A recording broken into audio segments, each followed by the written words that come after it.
कल्पना कीजिए, आप बर्फ से ढके एक ऊंचे पहाड़ पर फंस गए हैं।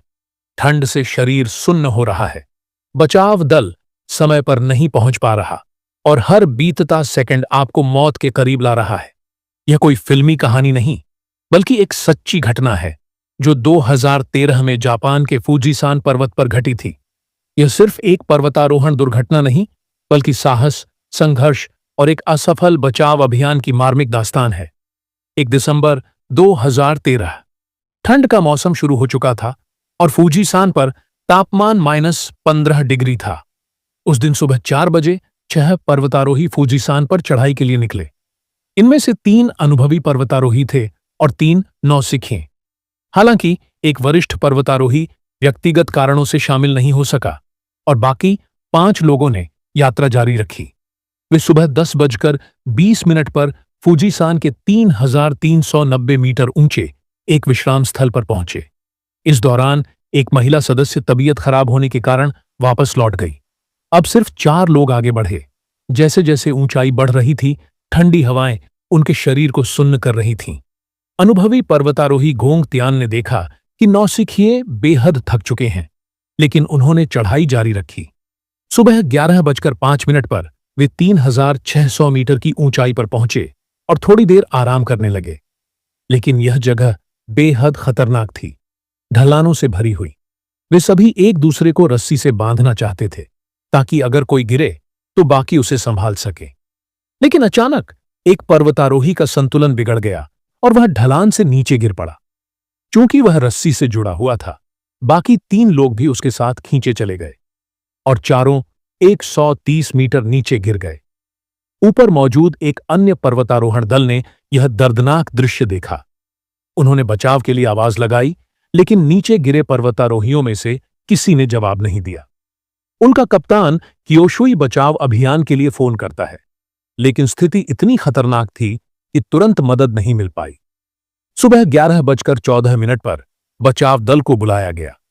हालांकि घने कोहरे और तेज हवाओं के कारण हेलीकॉप्टर घटनास्थल तक नहीं पहुंच सका। लेकिन हैरानी की बात यह थी कि कियोशुई की टीम एक वैकल्पिक रास्ते से नीचे उतरकर दोपहर 12:40 पर ही घायलों के पास पहुंच गई थी। जब वे वहां पहुंचे तो उन्होंने पाया कि एक पर्वतारोही की मौके पर ही मौत हो चुकी थी। बाकी तीनों के पैर टूट चुके थे और ठंड के कारण उनके शरीर जम रहे थे।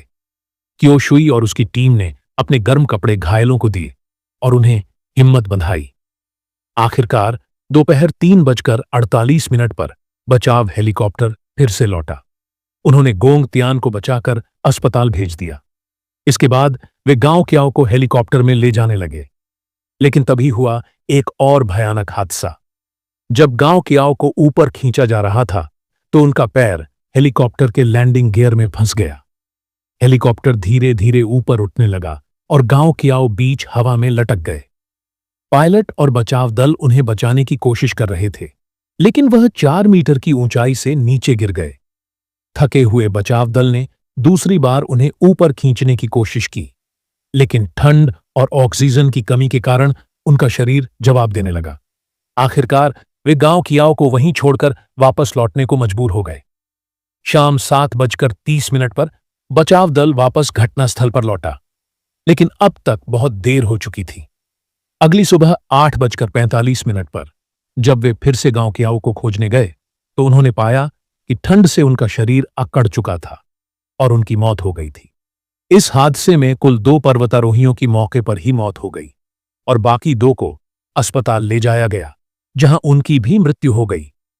जनवरी 2016 में गांव क्याओ की पत्नी ने झिंगांग शहर की सरकार पर मुकदमा किया। उन्होंने आरोप लगाया कि बचाव दल की लापरवाही के कारण उनके पति की मौत हुई और उन्होंने 92 मिलियन युआन के मुआवजे की मांग की। लेकिन अदालत ने यह मुकदमा खारिज कर दिया। इस हादसे के बाद जापानी एयर रेस्क्यू सर्विस ने 3,100 मीटर से ऊपर हेलीकॉप्टर बचाव अभियानों पर प्रतिबंध लगा दिया। यह हादसा हमें यह सिखाता है कि प्रकृति के सामने इंसान कितना असहाय है। पर्वतारोहण सिर्फ एक रोमांचक अनुभव नहीं, बल्कि एक मौत का खेल भी हो सकता है। अगर कोई पर्वतारोहण करता है तो उसे सही प्रशिक्षण और तैयारी के साथ जाना चाहिए। वरना यह सिर्फ एक खतरनाक रोमांच नहीं, बल्कि जीवन का अंतिम सफर भी बन सकता है। आपका क्या विचार है? क्या बचाव दल की गलती थी या यह केवल एक दुर्भाग्यपूर्ण दुर्घटना थी? अपनी राय कमेंट में जरूर बताएं और ऐसी ही रोमांचक और सच्ची घटनाओं पर आधारित वीडियो देखने के लिए चैनल को सब्सक्राइब करें।